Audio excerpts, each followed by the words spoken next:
everybody, this is Shotgun 1000 importing for Juicy, welcoming you back to more Pokemon Let's Go Eevee. Last time, we managed to catch ourselves a wild Snorlax and also, more importantly, defeated the gym leader of Eureka, getting ourselves a Rainbow Badge and the TM4 Mega Drain. This episode, we're going to be entering a new route to enter a new town. But first and foremost, of course, this area down over here. There are two gates. One of which is kind of very hard to actually do, but the other one kind of is easy. Good effort. It may not... It's not many who make it up here.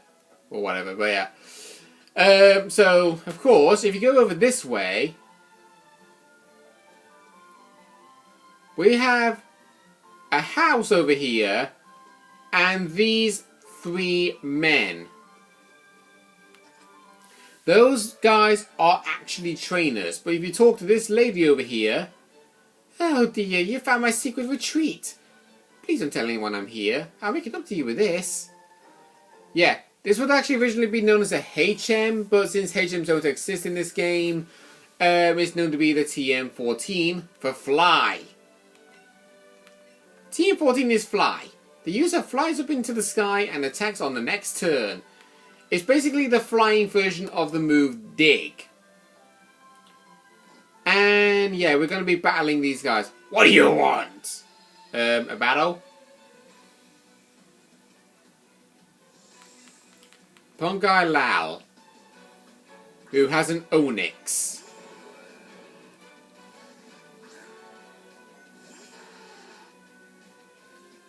Well, guess what, Onyx? You're not a steel type, so I can technically poison you.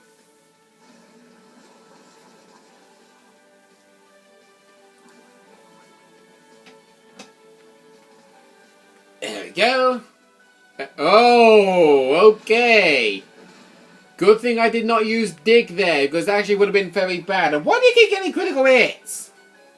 Seriously, I haven't even been getting a critical hit like the past... What? 17 battles? I mean, I think the last time I ever got a critical hit in any battle was when I was battling Lieutenant Surge. But yeah, the reason why I didn't use Dig, if you use Dig and then the opponent trainer uses Earthquake on the same turn, the damage dealt from Earthquake will do double the damage. It honestly will. Because Earthquake is 100 power, 100 accuracy, but when a Pokemon is used Dig, that 100 power, 100 accuracy will become 200 power, 100 accuracy. Right, his next Pokemon is a Muck. Right, we'll use Lizard for this. I would use Nidoqueen with Dig, but she's already taken a good amount of damage. I don't want to risk her health anymore. Right, so we'll use Dragon Rage, obviously. It's not going to do much, of course. I think it's going to take about 4 Dragon Rages to actually knock out a Muck. And now he's done the toxic thing to us.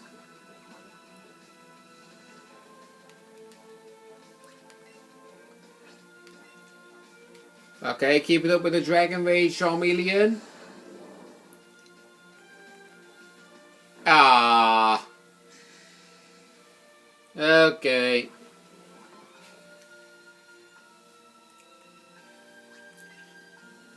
Alright, I guess we'll just use Headbutt.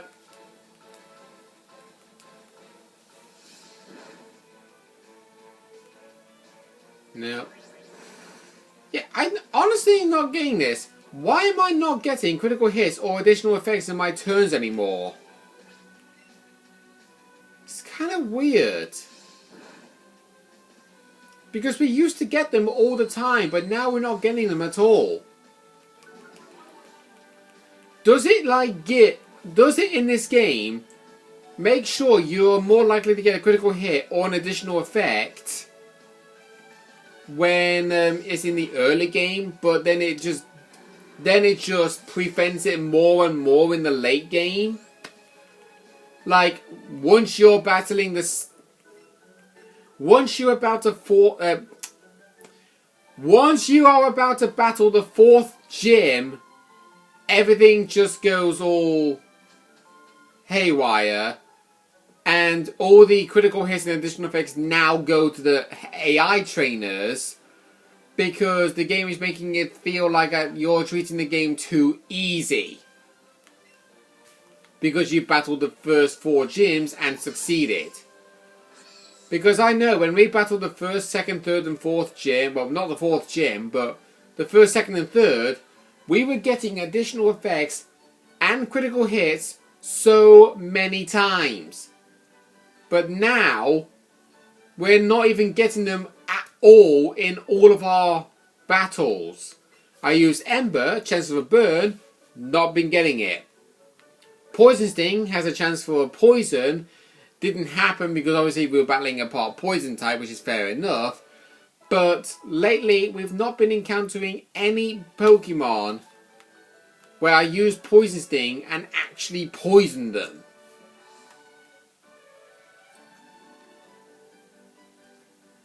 It's just strange. Actually, now I think about it, I just thought... do I have a certain team that I could teach Noddy? I mean, I can teach Noddy a headbutt. I probably might be best doing that because Poison Sting is not really doing much damage. But I just want to see if I have any other... Okay. Right. Right. Well, I can teach you Thunderbolt. Actually, yeah, that might be a good idea. I think I'll teach Thunderbolt to Nidoqueen because that actually helps cover water types. Because unless we teach Buzzy Buzz to Evelyn again, we're not going to be able to, well, knock out water type Pokemon that easily. But of course, yeah, there are 2 more trainers over there that we want to actually battle. So yeah, it's not exactly going down too well with the whole exploration of the new route. Because I haven't even gone past the gate, well, the correct gate yet. Did I just bump you or did I just talk to you? I'm pretty sure I talked to you. Hi, Dio. Okay. Well, he's using an Arbok anyway, so may as well make the most of it. And I know that you cannot learn Earthquake, so we'll take the advantage and have you use Glare on us. Yeah.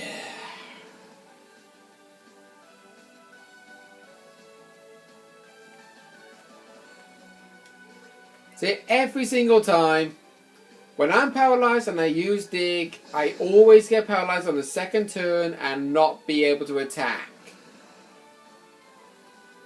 Come on, Nidoqueen, book it together.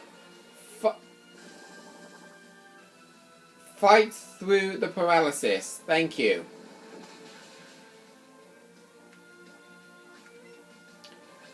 And of course, we don't get a critical hit.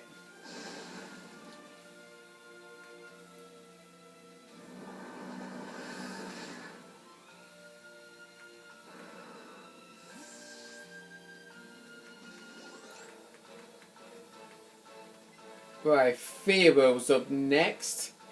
So, good thing I taught Thunderbolt to Nidoqueen. Because otherwise, Nidoqueen wouldn't have been able to hurt Fearow unless it was Poison Sting. Okay, first and foremost, of course, we're going to be using Toxic. He's going to use Fury Attack, which is a 2 to 5 hit move.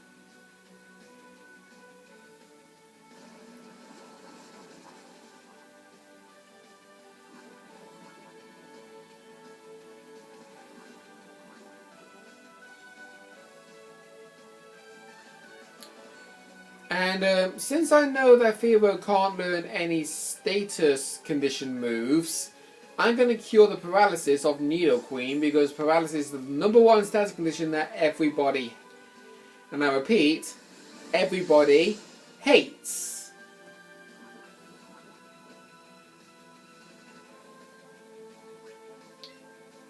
And in case you're wondering, yeah, Fever used focus energy, so he's more likely to get a critical hit. If he gets any critical hits, I'm not going to count them because they're under focus energy. Because focus energy increases the likelihood of getting a critical hit, or you're more likely going to be getting one guaranteed. Because he got a critical hit in every main attack of Fury attack. Neither of them will count. Yeah, if it's under focus energy, it will not count. But if it's like, okay, very first attack, you used a move that has no additional effect or no high chance of getting a critical hit, and you get the critical hit on that attack. It's like that.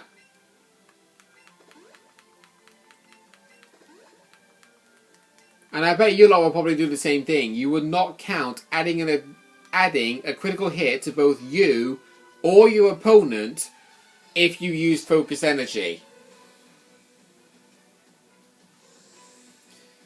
In fact, now I think about it, did I actually battle somebody earlier in this LP that used focus energy and then used an attack and got a critical hit? Because I'm pretty sure I actually battled somebody who used focus energy, then did an attack and got an additional effect immediately. I said no, critical hit, sorry. And I don't actually recall remembering ever getting a flinch with Hyper Fang. But, alright. Yeah, you can see just how useful getting Toxic on Nidoqueen can be. Because when it's teaching it to a Poison-type Pokemon, the Pokemon never misses.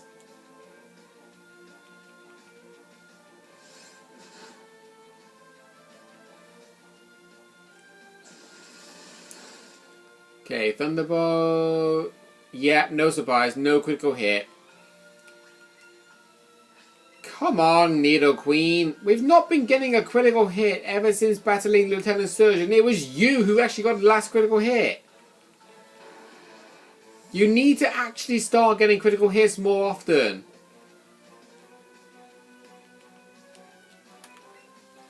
Alright, Charmeleon. This is your battle, this is.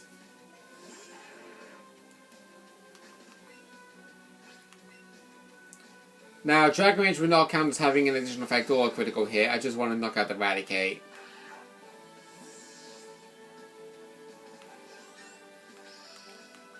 There you go, Charmeleon is now level 35. Good to know. Right, battling a Coughing next.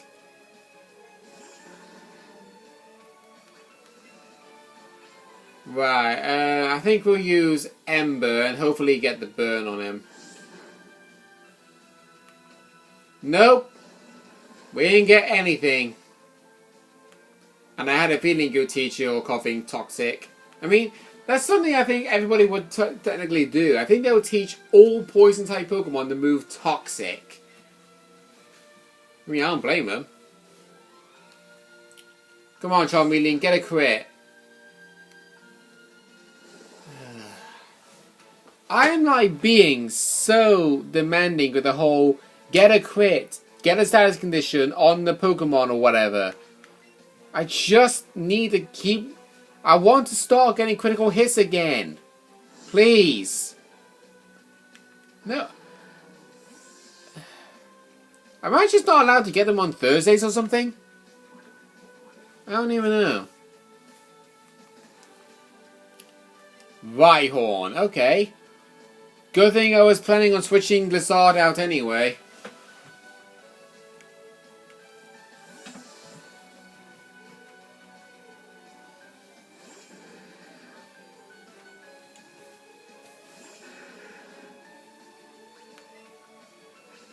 Right, this is going to one-shot Rhyhorn, but I would still like to see a critical hit text.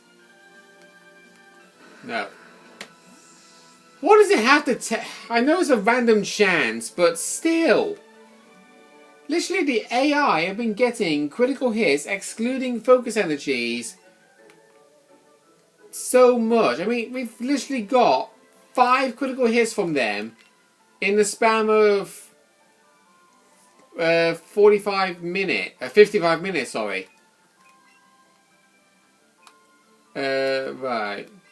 I don't want to, like, waste the effort of going back to Celadon City all over again. So I'm just going to use a Revive, a Hyper Potion, a Super Potion, and an Antidote.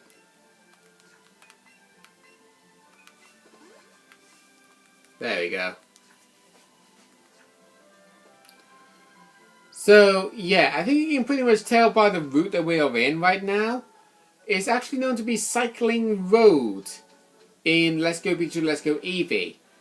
But we weren't even allowed a bike. And we got a new Pokemon. The two-headed bird who can't even, well, he can learn fly, yet he doesn't even have any wings. This is Doduo.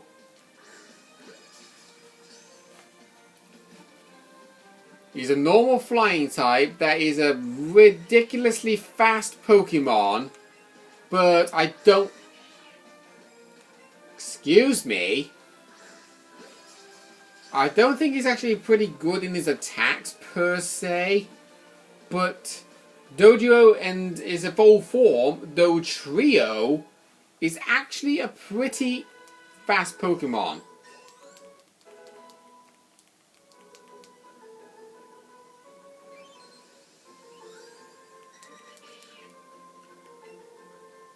Yeah, twin bird Pokemon. There's another one over there, but we don't really need to catch 2.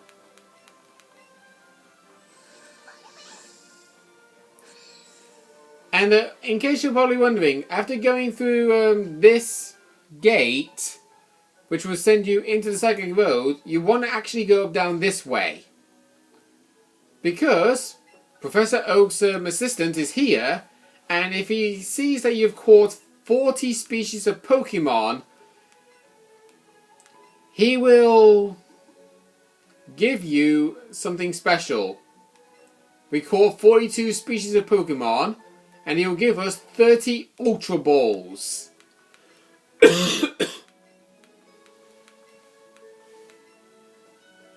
Yeah, what he was saying there was something about Silphco, but I was holding on to right the entire time. Okay. So yeah, we are actually allowed to walk in Cycle Road, unless of course it was Pokemon Red, Blue, Green, Yellow, Fire Red, Leaf, Green. We've got a Super Potion over there, and a trainer that we cannot actually avoid. Right, 3 Great Balls going down that way. And we'll be forced to battle this guy.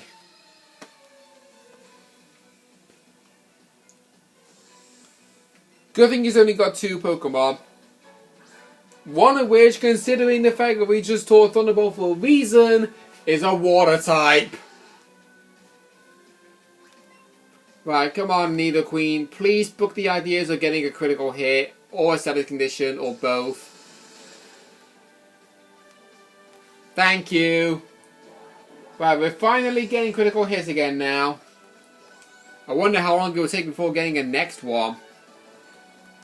Right, we got another Psyduck.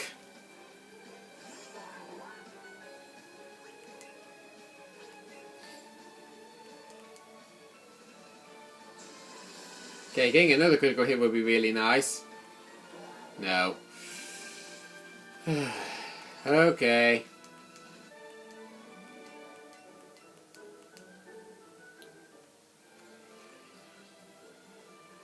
So, yeah, there are actually a lot of trainers of interest. I'm not really going to be battling them in this episode, but I can show you. She's a trainer of interest because she has a Vaporeon, as you can see standing beside her right there. This one's a trainer of interest because she has a Jolteon stood right next to her, as you can see right there. And this one is a trainer of interest because she has a Flareon on her team. And in case you're wondering, Flareon, Vaporeon, and Jolteon are actually what Eevee evolves into. But because we cannot evolve Eevee in this game, that's kind of a bummer. So anyway, we're coming to an end of this episode, and I'm going to be battling all these trainers on this route off camera. And you will actually get, and believe me when I say this, they all carry one Pokemon each. This guy has a Wartortle. There's a trainer over here who has... Where is she? Seriously, where is she? There's supposed to be a trainer down over here. Oh, here. Well, this one has a Primate. But anyway, I'm going to be battling this guy off camera. Okay, so next episode on Pokemon Let's Go Eevee, we will be entering the new town, hopefully. While I do these trainings off camera. Okay, see you guys then.